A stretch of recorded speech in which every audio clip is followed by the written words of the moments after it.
Bom dia.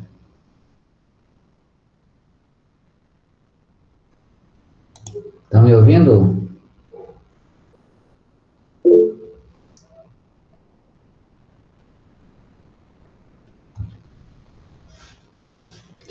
Vocês estão me ouvindo bem?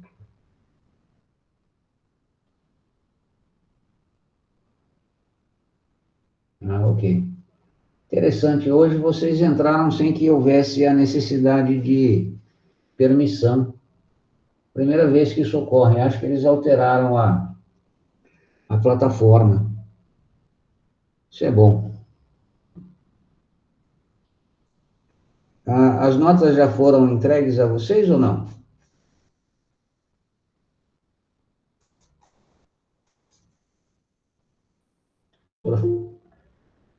Ué, agora está um pedindo para entrar. Esquisito. Vai entender. Outro.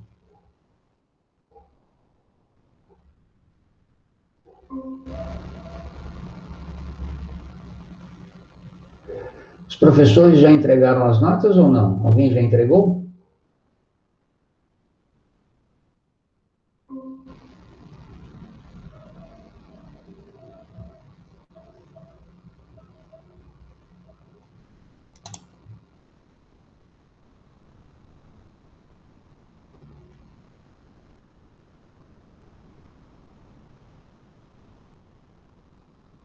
Vocês me ouvem? Está um silêncio ensurdecedor aqui. Algum professor já entregou a nota para vocês?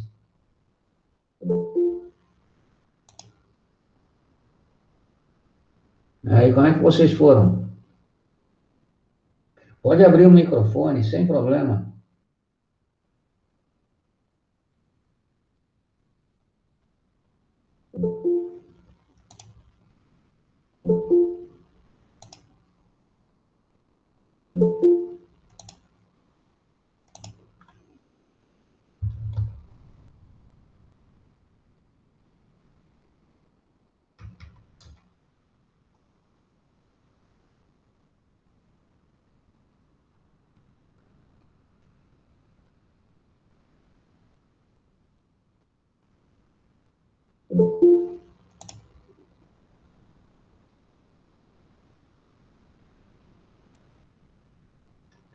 Estranho, alguns têm que dar permissão, outros entram direto. Alguém sabe me explicar o que é que está acontecendo?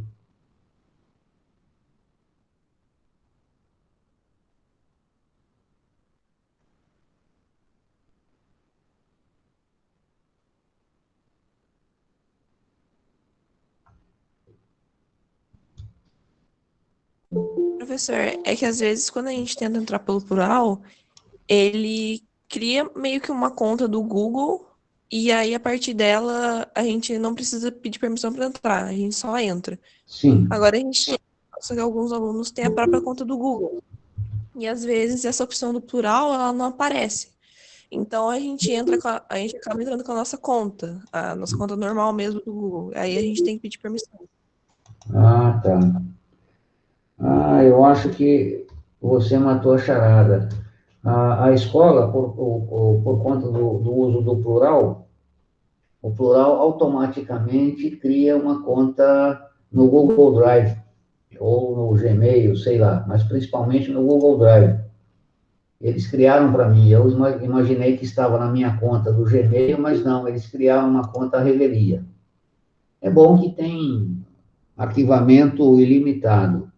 Então, é isso. Se eu entro com a conta diferente da conta vinculada ao plural, eles devem pedir a senha.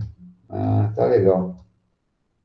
É porque também alguns professores, no começo das nossas aulas, eles estavam com problema para aceitar a gente, porque alguns não apareciam, porque, sei lá, não estava aparecendo, eles tinham que sair, e a gente acabava perdendo muito tempo de aula. Então, Sim, acho que eles criaram isso também para dar uma ajudada, né? sim. Eles estão modificando bastante a plataforma. Inclusive, essa semana houve alteração, eu nem tive tempo de checar ainda, porque estava fugindo das provas, mas é bom, eles estão se adaptando aos poucos, que acredito eu que a coisa vai demorar ainda para voltar à situação normal. É bom. Bem, vamos aguardar mais um minutinho. Estou com 22 pessoas. Quem é Niagro Lubrificantes, hein?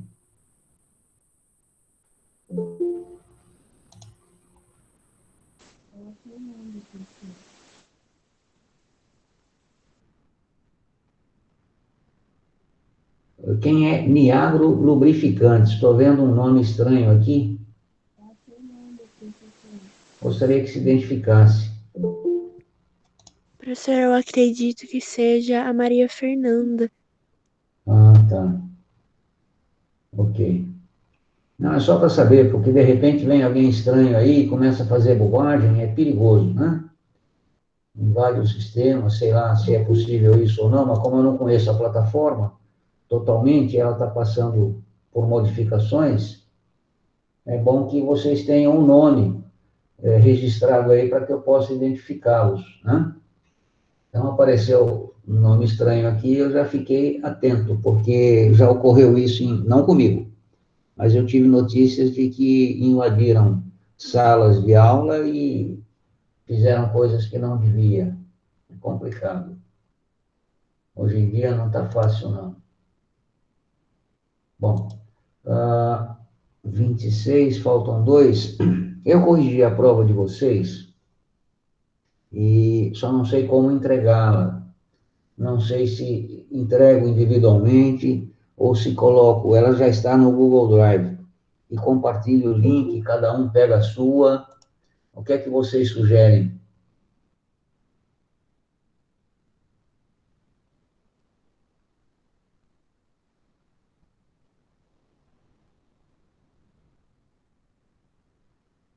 Hein?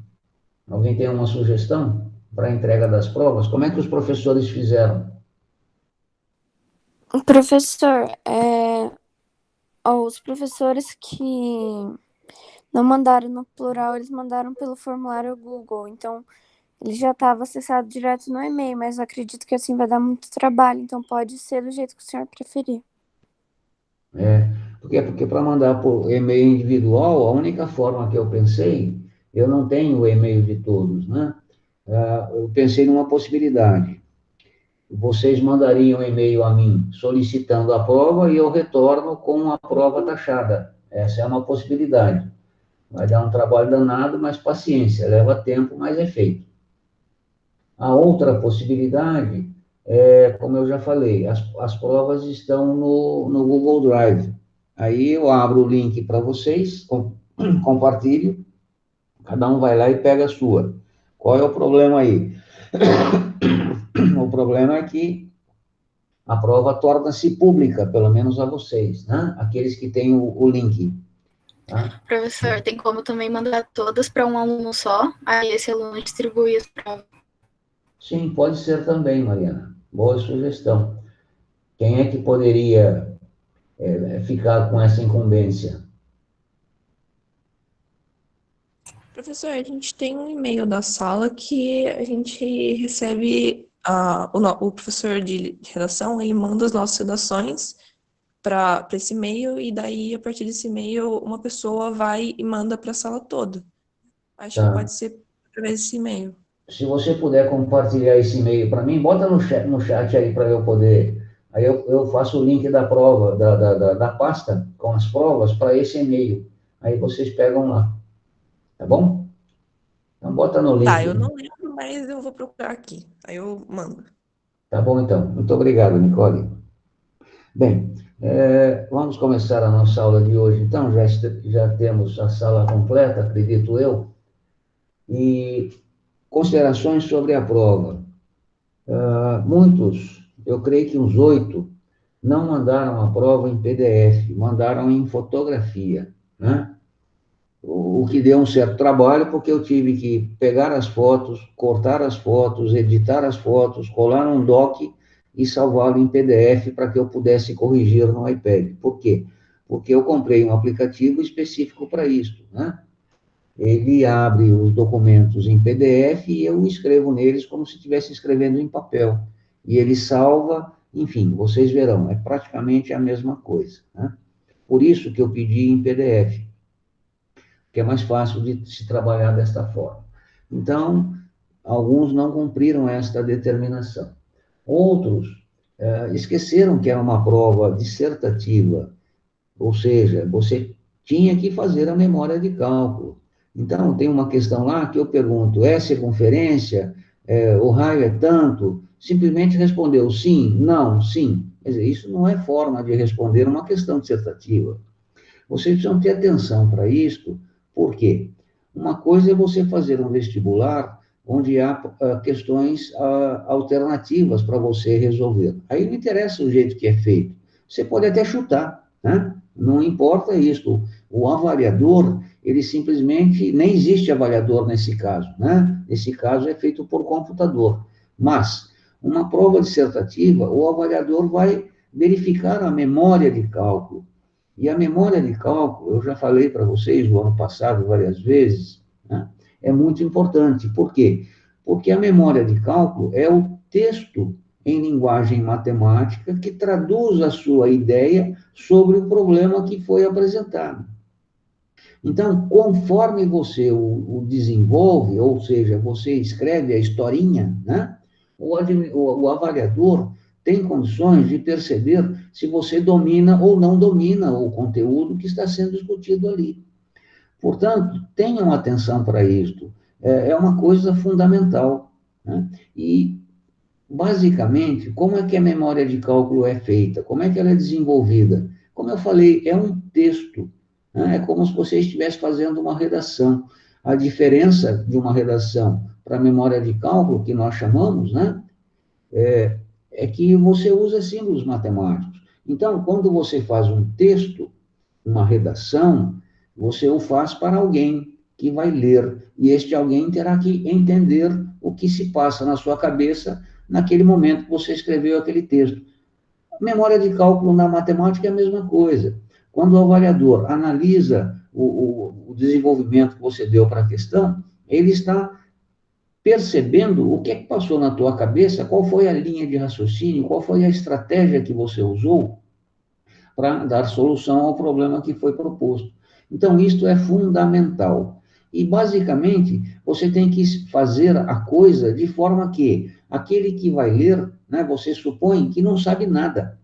Ele desconhece o assunto. Então, você deverá deixá-lo claro, de tal forma que, mesmo aquele que nada conhece sobre o assunto, ou não conhece profundamente o assunto, tenha condições de entender o que você fez, entender aquilo que você está querendo mostrar. Então, esta é a regra básica para se desenvolver a memória de cálculo. Escrever imaginando que quem lerá nada sabe sobre a coisa. É como eu faço para vocês, quer dizer, quando eu desenvolvo um problema, eu tenho que fazê-lo de modo que, com o conhecimento que vocês já têm, né, vocês consigam entender a lógica que eu empreguei para resolver o problema. Não posso fazer simplesmente economizando passagens, né, de forma abrupta. Por quê? Porque senão fica todo mundo perdido. Ou então leva 2 horas para poder entender uma coisa que, se feita uma passagem qualquer, seria entendido de imediato. Então, esta é a primeira observação e principal observação que eu faço.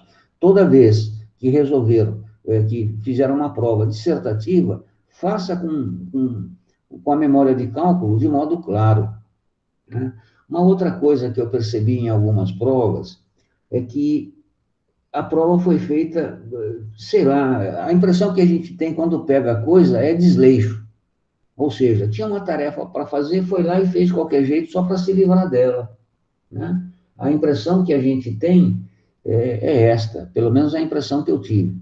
E isso, de uma certa forma, não é bom, né? Depõe contra vocês. E vocês estão numa fase em que vocês estão em formação. Ou seja, o que você faz agora, você vai levar para o resto da vida. Você, se tem certos procedimentos inadequados agora, você deverá mudá-los para que, posteriormente, você tenha condições de fazer as coisas de modo aceitável por outras pessoas. Porque se você não muda agora, você fica com esse vício e acabou, e não muda mais, né? É muito mais difícil mudar mais tarde do que mudar agora. Tipo, letra horrível, uns garranchos que a gente não consegue entender. Tem gente que escreve A e você não entende se é um A, se é um U. A diferença é fundamental nisso, em matemática. Então, alguns fizeram a prova de modo que eu entendi como desleixo, quer dizer, fez para se livrar da coisa, né? Mas paciência, é momento de aprendizagem, a minha função é alertá-los sobre isto, né? Eu ensino matemática, mas eu formo um cidadão ou uma cidadã, e é minha função falar o que eu estou falando agora, porque se eu não fizesse isso, eu não estaria tranquilo com a minha consciência, né? Eu acho muito mais importante a formação do que a informação. Por quê? Porque a informação você a tem na ponta do dedo. A formação é algo muito mais complexo e demorado, né? Portanto, é muito mais importante, no meu entendimento, a minha função como formador do que como informador, tá certo? Por isso que eu estou falando essas coisas para vocês, tá? É com o intuito de aprimorá-los, para que vocês possam futuramente disputar posições e ganhar esta posição disputada. Outra coisa, alguns fizeram provas excelentes, quer dizer, do jeito que a gente pediu, memória de cálculos envolvida, capricho, ordem. Outros fizeram de modo relaxado. A estes, eu só tenho a dizer o seguinte: imagine, toda situação de prova, imagine a seguinte situação. Você está disputando com alguém, você está disputando uma vaga com alguém, e sempre terá, bota isso na cabeça, sempre terá alguém que vai fazer melhor que você. Então, você tem que se superar a cada prova que você, por cada prova que você passa, porque certamente você sempre vai encontrar alguém que tem características que são melhores que as suas, tem uma organização melhor, tem uma letra melhor. Então, se você não se esforça, facilmente você é batido, né? Facilmente você é batido, porque a gente sempre vai disputar com alguém que eventualmente tem características melhores que a gente, ou mais esperadas por aquele que nos avalia do que as nossas. Então, se nós sabemos que temos uma letra não muito boa, que temos uma organização não muito adequada, que isso e mais aquilo, a gente deve se policiar. E a cada situação de prova tem que superar essas dificuldades. Então, enfia isso na cabeça. Você estará sempre disputando com alguém. E não adianta. Você sai do colégio, entra no terceiro grau, né? Sai do terceiro grau, entra num emprego. Então, você sempre acha que a próxima etapa você estará tranquilo. Muito pelo contrário. A cada etapa da sua vida, você será posto a situações que exigirão de vocês superação. Você quer ver um exemplo? Eu estou em fim de carreira já. Se eu quisesse, eu já poderia me aposentar. Eu já tenho tempo mais que suficiente para isso, né? 35 anos, 36 anos trabalhando em educação, tanto no SAAD quanto na universidade. Você acha que eu me sinto tranquilo? Claro que não. A cada momento da minha vida é uma superação, né? Por exemplo, o momento que nós vivemos. Na universidade, por conta do meu interesse em tecnologia e etc., pesquisa, sempre fui interessado nisso, eu fui um dos poucos que não sofreu impacto com esta mudança de aula presencial para aula remota. Para mim foi tranquilo. Só comprei alguns softwares, me adaptei, comprei alguns equipamentos, etc., etc., e para mim transcorreu tranquilo, inclusive melhor do que em sala de aula. Eu dei um curso para uma turma de cálculo 2, que é uma matéria complicada, índice de reprovação de 60% a 70% com aulas presenciais. Eu preparei simplesmente 320 aulas, videoaulas para eles. Quer dizer, então eu me superei. Para quê? Para poder oferecer o melhor. Porque eu sei que tinha gente tentando fazer o melhor. E eu quero ser o melhor. Não para dizer eu sou o melhor. Não. Para eu dizer para mim mesmo, o meu trabalho foi feito da melhor maneira que eu podia fazer. E eu imagino que os meus alunos ficaram satisfeitos. E realmente deu certo. Aqueles que souberam aproveitar, se deram bem. Por quê? Porque tiveram 320 videoaulas, além das aulas que eu dava remotamente, para poder discutir o assunto que eu abordava. E é um assunto fundamental para engenheiro. Então, foi um momento de superação. E eu vi colegas que encostaram. Ah, eu não consigo isso, eu não consigo aquilo, eu não sei isso, eu não vou aprender aquilo. Né? Então, a gente tem sempre que se superar. E enquanto a gente vive, é uma luta constante. Não adianta você dizer, não, o momento é difícil. Sempre o momento será difícil. Sempre. Você nunca terá tranquilidade na vida. Né? Depois de morto, sim. Aí eu imagino que já não tenha mais muita enchimento de paciência. Acredito eu, pelo menos não nesse nível que a gente entende. Né? Mas, enquanto você estiver vivo, você vai ter que lutar e brigar a cada dia que você acorda e você vivencia um novo dia. Você pode enfiar isso na cabeça. Quem espera que no próximo estágio vai ter tranquilidade, não terá. Né? E por que eu estou falando isso para vocês? Porque vocês têm todas as condições, imagino eu, para que tenham sucesso. Né? Vocês têm uma boa escola, vocês têm bons professores, professores interessados, um ambiente, infelizmente agora não é possível de compartilhar, mas um ambiente que vocês, aqueles que já estão há muito tempo na escola, sabem e conhecem, excelente, né? Vocês têm condições técnicas e financeiras para ter essa aula comigo hoje, muitos não têm. A minha filha faz federal em São José dos Campos. Ela foi para lá e está fazendo federal. Ela está desde março sem aula. Por quê? Porque simplesmente os professores julgaram que aulas remotas não seria condizente. Eles não teriam condições de preparar e desenvolver material para que os alunos pudessem aproveitar aqueles conhecimentos. Olha que imbecilidade. Mas por que eles fazem isso? Porque são professores de uma federal, têm o salário garantido, né? Não interessa se tem aluno ou não tem aluno, eles têm o salário garantido e simplesmente se reuniram e disseram, não, nós não temos condições de oferecer um bom curso para os nossos alunos. Vamos reunir essas condições e talvez em agosto voltemos. Quer dizer, então a menina está desde março sem uma única aula, sem uma única orientação sobre o que fazer. Compare com vocês. Então veja que vocês são afortunados. De pronto, a gente tentou resolver a situação de um jeito ou de outro, talvez não satisfatoriamente no começo, mas todo mundo se envolveu e buscou oferecer a vocês algum amparo. Então, é nesse aspecto que eu quero que vocês abordem o que eu estou falando. Então, vocês têm o amparo nosso, dos professores e da escola, e principalmente dos pais de vocês que oferecem condições para que vocês possam estar me ouvindo agora, coisa que a minha filha não tem essa oportunidade. E ela estuda numa universidade federal. Olha que absurdo. E agora imagina a rede pública, estadual e municipal. Sob que condições estão lá os alunos recebendo material e tudo mais. Andei vendo umas aulas do Estado, que passa na televisão, muita porcaria, né? Enfim, então, vocês têm situações que favorecem sobremaneira vocês em relação aos demais. Portanto, saiba aproveitar isso, saiba valorizar isso, faça o melhor, porque esse melhor de hoje vai caracterizar o melhor ao amanhã. E quando, na disputa de uma vaga, você tranquilamente está lá na frente. Então, pensa nisso. Né? Esse momento que eu estou falando com vocês hoje é importante por isso, na formação de vocês. Toda vez que fizer algo, faça o melhor, para que você cause a melhor impressão. Mesmo que, de repente, o seu melhor seja horrível ou não produza aquele resultado que você deseja, não importa. Aquele que avalia percebe o seu esforço, né? Aquele que avalia sabe que você deu o máximo possível naquela tarefa, porque ele conhece você, ele está te acompanhando.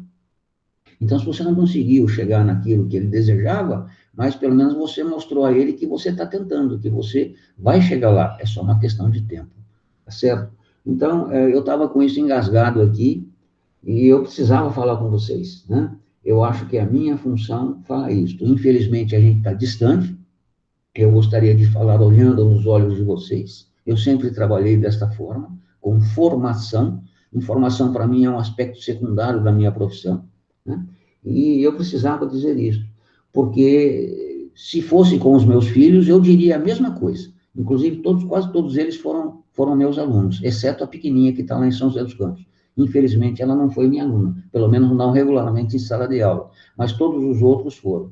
Então, o que eu falo para vocês é o que eu falaria para os meus filhos nesse momento, certo? Não levem como ofensa, como briga, está nervoso, está irritado, não. É simplesmente uma parte do papel que eu tenho que desempenhar como professor e principalmente como formador, né? E por alguém que já tem uma grande experiência de vida, já passou por muitos momentos, já teve 3 reinícios de carreira, simplesmente reiniciei 3 vezes a minha vida. Por quê? Porque assim entendi, do jeito que estava, não estava satisfeito, vamos começar do zero de novo. E todas as vezes que eu comecei com vontade, e sem nenhuma mágoa de ter deixado coisas para trás. Aquelas que eu deixei para trás serviram de ensinamento para a nova vida que se iniciava. E a cada momento que a gente quiser, a gente pode reiniciar a nossa vida. Bota isso na cabeça, né? Você sempre pode mudar aquilo que você está fazendo. Você é o senhor da sua vida. Você manda nela. E só depende de você. Tá certo? Então, essas palavras que eu digo para vocês hoje, nesse momento, são palavras que eu diria para os meus filhos sob mesmas condições. Tá bom? É isso. Bom, eu vou fazer então o seguinte, eu mando a prova para o e-mail que eu recebi aqui da Carolina, né? E depois distribuo. E qualquer dúvida que haja, por favor, entre em contato comigo que nós resolvemos, sem problema algum. Como eu falei, muitos não mandaram a prova em PDF e eu tive que formatar a coisa para eu poder trabalhar e corrigir. Então, se porventura houver algum problema, basta entrar em contato que a gente resolve. Bem, vamos começar a aula de hoje, então. Professor. Outra coisa, eu mandei a correção da prova, vocês receberam lá no plural? Sim, professor. Ótimo. Também qualquer dúvida sobre as questões, nós discutiremos. Estou fazendo mais um vídeo com as considerações finais aqui e vou postar para vocês. E outros vídeos também postarei lá sobre o assunto que nós veremos hoje. Então, qual é o nosso assunto de hoje? É função logarítmica. Na realidade, eu não vou entrar em função logarítmica. Eu vou entrar num pré-requisito para a função logarítmica, né? Então, o nosso objeto de conhecimento, qual é? Vai ser função logarítmica. Só que para que possamos bem entender isto, nós vamos recordar função inversa. E para que entendamos função inversa, nós veremos função bijetora, função sobrejetora, né? E para depois pegar e entender o que seja a função logarítmica. Por que isso tudo? Porque nós já falamos em aula anterior que exponenciação e logaritmação são operações inversas. Portanto, são funções inversas. Nós temos a função exponencial e a função logarítmica. E, ao final das contas, eu mostrarei a vocês que ambas são funções inversas. Consequentemente, para elaborar o gráfico de uma função logarítmica, a gente parte do gráfico de uma função exponencial, pensando ao contrário, ou seja, usando o conceito de função inversa. Então, inicialmente, nós veremos aqui a função, o que seja a função inversa. Todos conseguem ler claramente o que está apresentando aí na tela? Sim. Tá. Bem, então, o que é uma função inversa? Função inversa, essencialmente, é você ter a seguinte situação. Lembrando lá do 9º ano, que é quando nós começamos com o conceito de função, segundo semestre do 9º ano, né? O que é que o professor faz? O professor faz aqueles bolotinha, que também é chamado de diagrama de Venn, coloca aqui uns pontinhos, coloca aqui outros pontinhos e coloca umas flechinhas, né? E dizendo que quando dois conjuntos se relacionam, A e B, de uma forma específica, você chama esse relacionamento de função e indica isto por uma letra minúscula F. Então, o que nós temos aqui? Nós temos uma função entre dois conjuntos, A e B. E como é que matematicamente eu indico isto? Nós indicamos por F, dois pontos, A, flecha, B. E aí eu tenho o que nós entendemos como uma função de um conjunto A num conjunto B. Tá. O que vem a ser a inversa? Aí é que entra a história. A inversa é exatamente o contrário. Eu saio de B e volto para A. Né? Saindo de B, voltando para A. E nós indicamos isso usando a letra F minúscula, só que menos um na cabeça, ou lá no expoente, né? Só que não é expoente. Ou seja, F a menos 1 não é 1 sobre F. Não, é um conceito. Que conceito? De função inversa. Então, a função inversa, que vocês já viram lá no primeiro ano, né? Ela aparece no primeiro colégio, vai ser o quê? Indicada por B, flechando A. Né? Ou seja, a função direta de A para B, a inversa de B para A. E nem toda a função admite inversa. A gente já viu isso lá no primeiro colégio. E sob quais condições uma função admitirá a inversa? É o que nós vamos ver aqui. Para que uma função admita a sua inversa, primeiro é preciso que ela seja uma função sobrejetora. O que é uma função sobrejetora? A função sobrejetora está escrito aqui na apostila, né? Sendo f uma função de A em B, temos que f é sobrejetora se imagem de f é igual a B. Ou seja, o que ele quer dizer com tudo isto? Simples.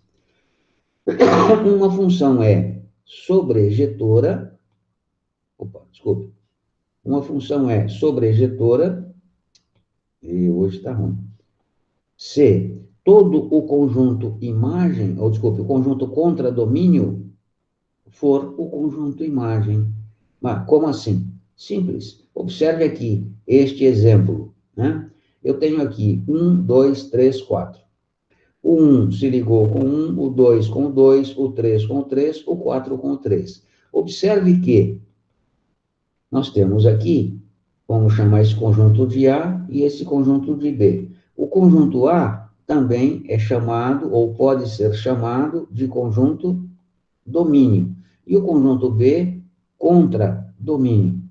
Neste caso, observe que todos os elementos do contradomínio transformaram-se em elementos do conjunto imagem, ou seja, todo mundo foi flechado.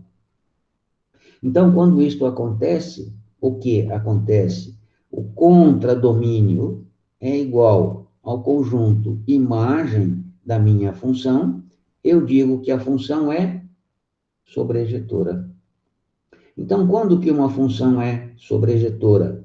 Quando todos os elementos do contradomínio são elementos do conjunto imagem. É simples assim. Ou seja, todas pensando em aluno e prova, e nota de uma prova. Né? Então, aqui eu tenho o conjunto dos alunos e aqui eu tenho o conjunto das notas.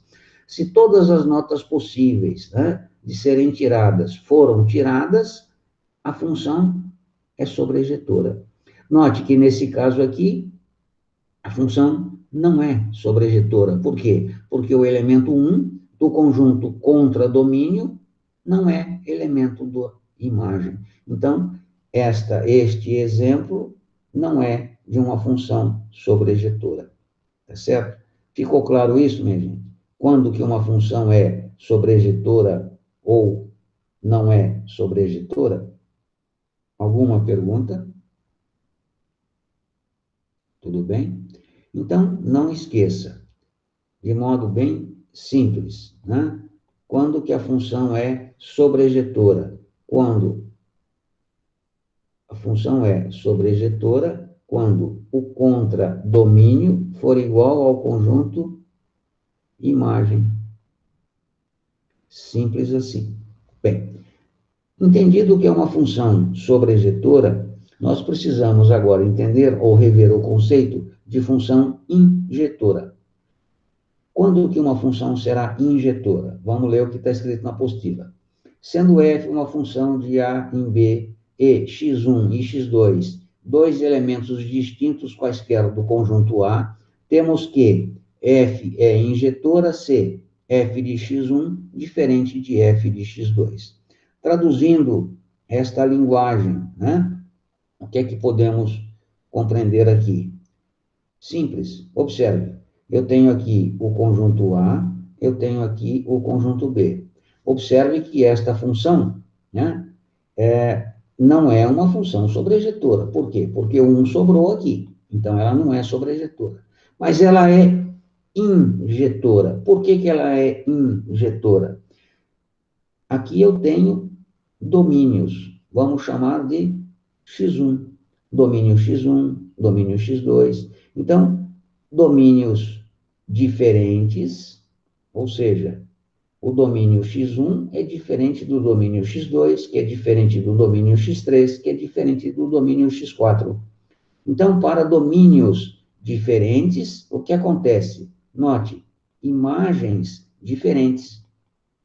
Então, domínios diferentes me levam para imagens diferentes. Então, desta maneira, eu caracterizo uma função injetora. Note que esta, ou este exemplo, diagrama de Venn, não é injetora. Por quê? Porque para domínios diferentes, eu tenho mesma imagem. Então, neste exemplo, a função é injetora. Mas sobrou um lá em cima, não interessa. Ela não é sobrejetora, mas ela é injetora, tá certo? Então, domínios diferentes, diferentes imagens. Resumindo, uma função será sobrejetora quando o contradomínio for igual ao conjunto imagem. Uma função será injetora quando domínios diferentes me levam para imagens diferentes. Tá? Então, aqui eu tenho sobrejetora e injetora. Se uma função, ao mesmo tempo, simultaneamente, é injetora e sobrejetora, nós dizemos que ela é bijetora. E, sendo ela bijetora, né, nós dizemos que ela admite inversa. Certo? Então, para que uma função seja inversa, ela deverá ser sobrejetora e injetora simultaneamente. Ou, de modo mais simples, ela terá que ser bijetora para que seja inversa. Ficou claro o conceito de sobrejetora, injetora, bijetora, levando para a inversa? Alguma pergunta aqui? Posso seguir? Pode, professor. Tá. Então, vamos lá. Desculpe, estou meio engasgado hoje. Então, uma função admitirá inversa se ela for bijetora. Tá? Veja só o que nós temos aqui. Me perdi aqui, desculpe. Vamos pegar uma função, f de x igual a x mais 1. O que significa isso? Que se eu saio de um elemento que eu chamo de domínio x, né, aplico nele, nesse valor x, a lei de formação que está aqui em cima, ele vai me levar para um valor que eu chamo de y, o x comumente nós chamamos de domínio, e o y, imagem. E o y sempre estará no conjunto contra-domínio. Contra-domínio é candidato a ser imagem. Então, se isto acontece, eu digo que eu tenho uma função f. Para cada elemento do conjunto A corresponde um e somente um elemento do conjunto B, função f. A função inversa, como eu falei, sai deste conjunto, né, do contradomínio, e vai para este conjunto. E aqui eu indico f a menos 1, função inversa. Aqui acontece um fenômeno muito importante que nos permitirá calcular a inversa de qualquer função, ou verificar se ela admite. Observe o que é que está acontecendo aqui. Quando eu estou neste nível, o x, para mim, é elemento do domínio. E o y, para mim, é elemento do conjunto imagem. Quando eu vou trabalhar com a inversa, o que está acontecendo aqui? O que era imagem passa a ser domínio. Estou aqui na inversa agora, né? Porque eu parto do y em direção a x. E o que era domínio passa a ser imagem. Então, de maneira grosseira, a gente entende que na operação inversa, o que era domínio passa a imagem. O que era imagem passa a domínio. E é desta forma que determinamos, dada uma lei de formação, a sua inversa. Por exemplo, vamos apagar aqui. Suponha a seguinte situação. Dada a função f de x igual a x mais 1, ache f a menos 1 de x. Lembrando que f a menos 1 não é 1 sobre f, é simplesmente a indicação de função inversa. Como fazer isso? Usando esse raciocínio que eu expliquei. Ao invés de f de x, eu posso escrever o quê? Eu posso escrever y igual a x mais 1. Por quê? Porque f de x me leva para y. Então, como é que eu faço para encontrar a função inversa dada a função direta? Usando o raciocínio. O que era domínio passa a ser imagem. O que era imagem passa a ser domínio. Portanto, eu vou trocar y por x. O que era domínio o que era imagem passa a ser domínio. E o que era domínio passa a ser imagem. Pronto. Então, eu troco x por y e y por x. Aí alguém pode falar, pô, mas você troca x por y e depois y por x, você volta. Não, não volto. Eu estou trocando o conceito. O que era imagem passa a domínio. O que era domínio passa a imagem. É conceito que eu estou trocando. Uma vez feito isto, eu isolo o y. Né? Então, eu tenho que x menos 1 será igual a y. Uma vez isolado o y, eu encontrei a inversa. Portanto, f a menos 1 de x será dada pela lei x igual a menos 1. Será que está certo? Bem, facilmente eu verifico. Vamos supor o seguinte. Vamos supor que eu tenha x igual a 2, né? E pela função direta, vou aplicar no 2 a função f, eu terei que chegar em quem? Obrigatoriamente, x mais 1. Portanto, se o meu x é 2, eu chego em 3, pela lei direta. Se o cálculo da minha inversa está correto, que é este aqui, o que é que tem que acontecer? O x, que agora é domínio, né, que é 3, menos 1, tem que me levar para quem? Para 2, e veja o que acontece. Então, aqui eu tenho f, aqui eu tenho f a menos 1. Ou seja, saio de 2, chego em 3 pela direta. Saio de 3, volto para 2 pela inversa. Então, é desta forma que nós calculamos a inversa de uma função. Ou seja, eu troco x por y por x, num primeiro momento.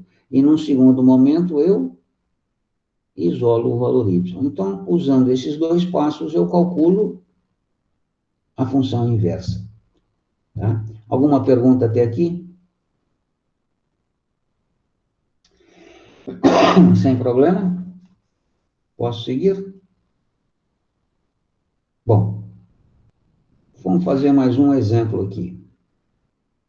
Vamos supor que eu tenha f de x igual a x mais 2, 3x menos 1. Então, esta é a função direta, f de x. Eu quero que você calcule f a menos 1 de x. Ou seja, dada a função f, quem é a sua inversa? Processo, qual é? Primeiro, trocamos o f de x por y. Então, y será igual a x mais 2, 3x menos 1. Feito isto, o que eu faço? Troco o x por y, troco o y por x. Então, vai ficar o quê? Onde tinha y, coloco o x. Onde tinha x, coloco o y. Y mais 2, 3y menos 1. Feito isto, qual é o próximo passo? Agora eu vou isolar o y. Só que agora eu tenho y aqui e y aqui. O que eu vou fazer? Simples. Isso aqui está dividindo, passo multiplicando. Portanto, vai ficar x que multiplica 3y menos 1 igual a y mais 2. Portanto, efetuando a distributiva, 3xy menos x, trago esse y para o primeiro membro, porque eu tenho que isolá-lo no primeiro membro, menos y igual a 2. Passo para o lado de lá, quem não é y, portanto, ficará 3xy menos y igual a 2 mais x. Está aqui, meio esquisitinho, mas ficou. Agora, o que é que eu faço? Eu tenho dois termos aqui. Vou colocar o fator comum em evidência, que é o y. Então, fica y, 3xy dividido por y vai dar o quê?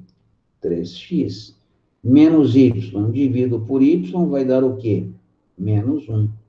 Será igual a 2 mais x. O que eu tenho que fazer? Isolar o y.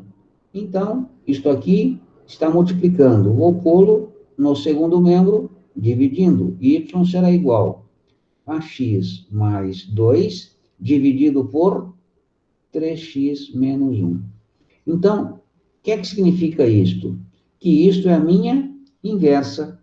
Portanto, f a menos 1 de x será dado por x mais 2, 3x menos 1. E aí alguém deve estar achando alguma coisa estranha, ou não?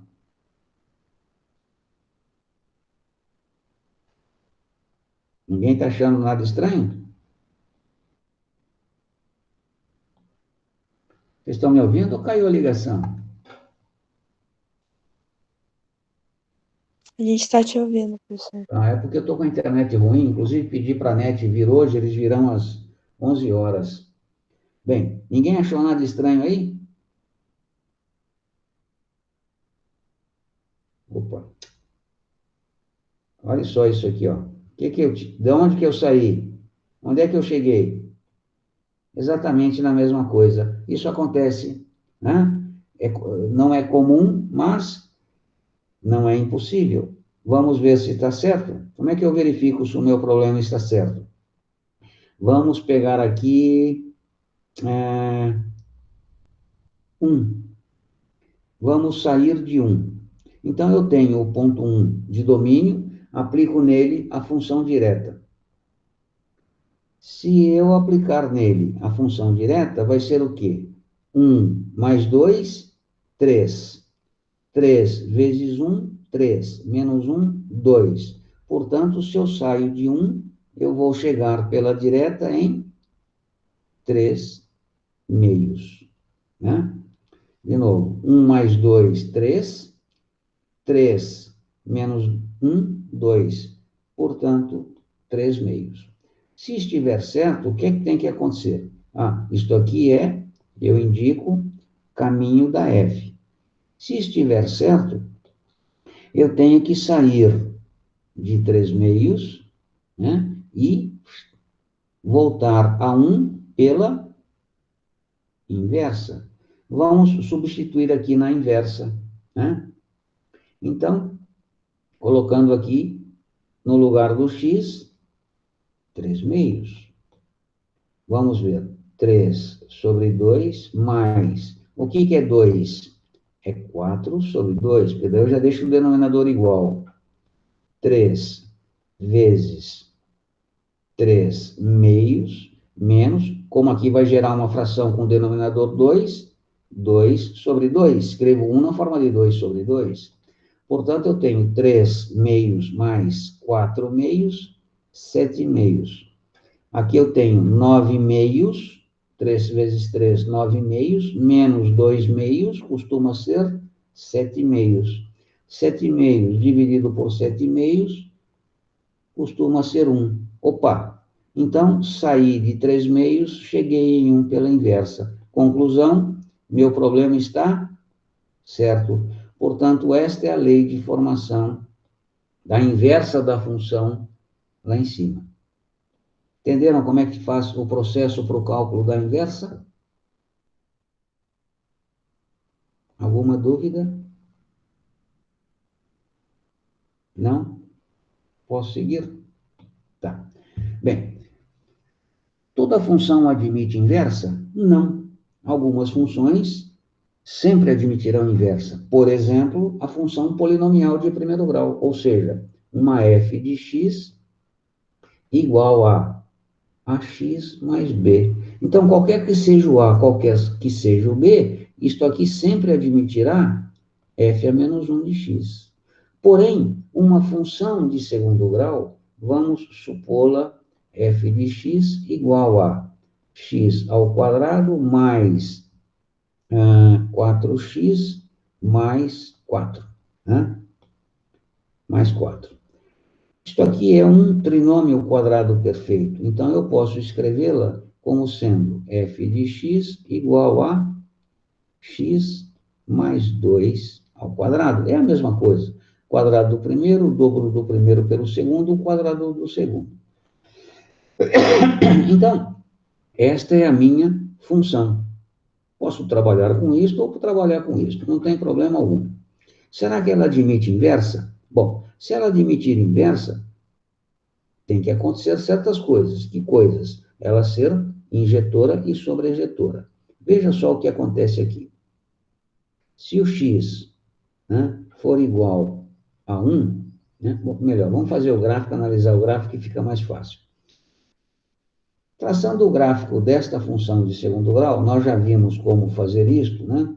Na realidade, desde o 9º ano, a gente vem brincando com isso. Eu tenho aqui o eixo x, eu tenho aqui o eixo y, né? Se isolarmos isto e igualarmos a zero, eu tenho raiz igual a menos 2. E as duas raízes são iguais. Portanto, o gráfico desta função será o quê? Será algo desse tipo, com cavidade voltada para cima e fazendo isto aqui. Isto aqui é menos 2 e isto aqui é 4, é onde intercepta o eixo y, tá certo? Agora, graficamente fica mais fácil de analisarmos se ela admite inverso ou não. Veja só, vamos pegar aqui um certo valor x. Que valor x? Se aqui é menos 2, vou pegar aqui menos 1. Se o x for menos 1, né, qual é a imagem? Eu vou em direção ao gráfico, aqui eu tenho a imagem. É simples. Menos 1 com mais 2 é 1. Ao quadrado é 1. Portanto, se o x for menos 1, a imagem será igual a 1. Por outro lado, se o x for menos 3, né? Vamos pegar aqui, menos 3. Coloca lá em cima, o que é que vai acontecer? Menos 3 mais 2 dá menos 1. Ao quadrado, dá 1. Então, se o x for menos 3, a imagem também será 1. Ou seja,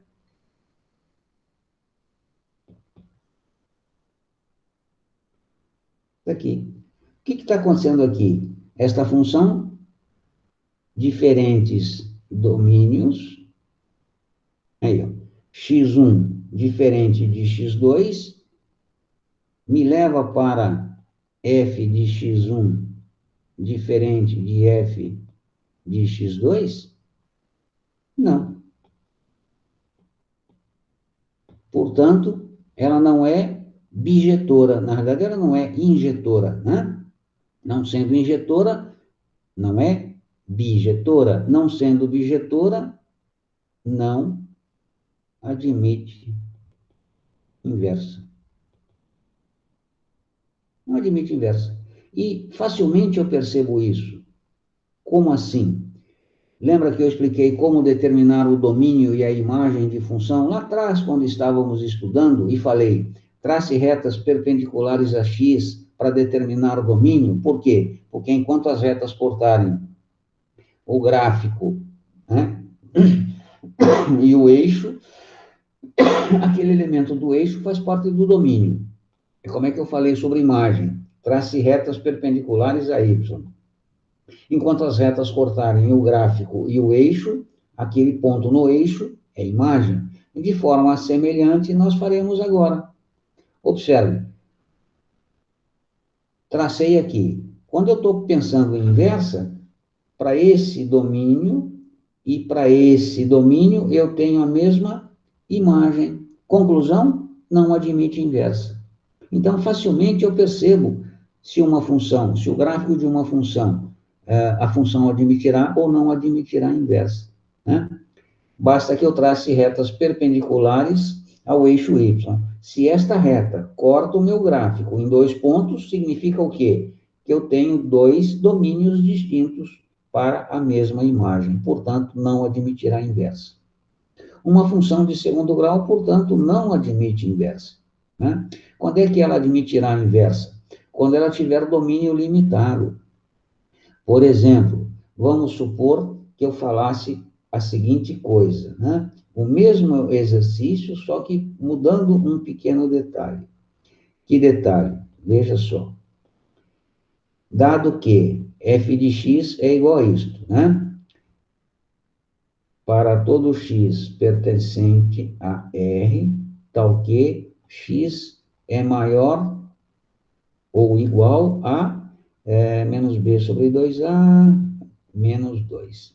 Então, agora, se nós fizermos o gráfico nesta situação, o que é que nós perceberemos? Que esta função só existe quando o domínio for maior que menos 2. E, para x igual a menos 2, coloca lá em cima, menos 2 mais 2 é 0. Ao quadrado é 0. Portanto, se o x for menos 2, eu tenho uma raiz. E daqui ela vem e faz isso. E corta aqui em 4. Então, esta é a função que está determinada aqui com estas condições. Observe, usando o raciocínio, trace retas perpendiculares a y. Qualquer reta que eu traçar perpendicular a y vai cortar o gráfico em um único ponto, caracterizando que para este domínio, eu só tenho aquela imagem. Então, aqui eu tenho um exemplo de uma função de segundo grau, limitada no seu domínio, que admite inversa. Portanto, esta função, com esta particularidade, admite inversa. Então, você não pode dizer que uma função de segundo grau nunca admitirá inversa. Admitirá inversa se tiver o domínio limitado. Tá certo? Então, para que percebamos se uma função admite ou não inversa, muito simples. Retas perpendiculares a y.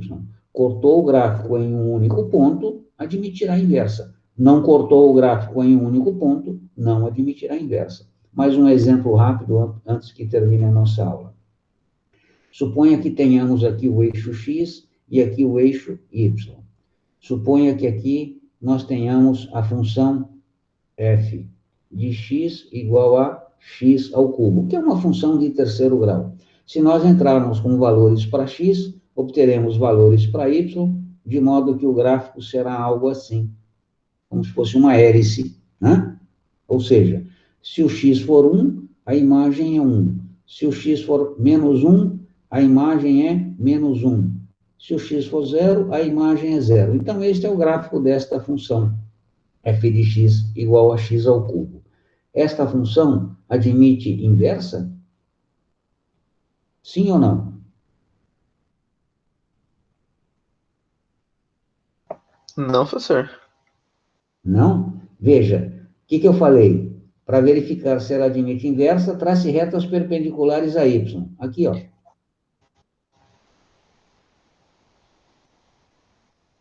Corta quantas vezes? Ah, corta só uma em cada linha, né? Só uma. Olha lá. Para isto, tenho este domínio, tenho aquela imagem. Ou seja, domínios diferentes. Aqui, ó. Domínios diferentes, imagens diferentes. Ela é injetora. Como o domínio dela é real, né? A imagem dela também, no caso aqui, será real. Portanto, admite inversa. Então, muito facilmente, você percebe se uma função admite inversa ou não admite inversa. Agora, para fechar a nossa aula e amarrar com o que nós já estudamos e com o que estudaremos, tenho aqui o eixo x, tenho aqui o eixo y. Pergunto-lhes: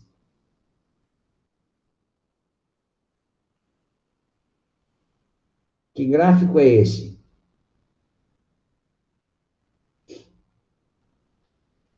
Você olha para um gráfico desse e diz: oh, conheço você.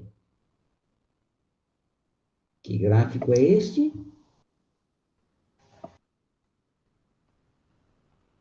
Responde alguém, por favor. Fala comigo. Vamos lá, minha gente. 1 igual a x ao quadrado mais b? Seria tipo esse o modelo?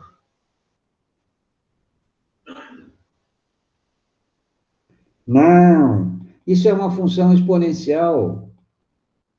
Mas viu há pouco tempo, f de x igual a elevado a x. É o gráfico de uma função exponencial. E, seguindo o que eu acabei de explicar, trace retas perpendiculares a y. O que acontece com essas retas? Elas cortam o gráfico em um único ponto. Consequentemente, você, como é que se diz? Você terá a função inversa. E a função inversa é você rebater esse gráfico para cá, né? A gente vai ver que a função inversa desta função vai ser algo assim.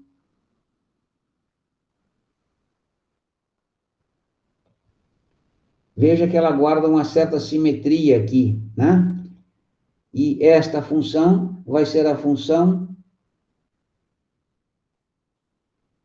logarítmica. É nisso que a gente vai chegar na próxima aula, tá?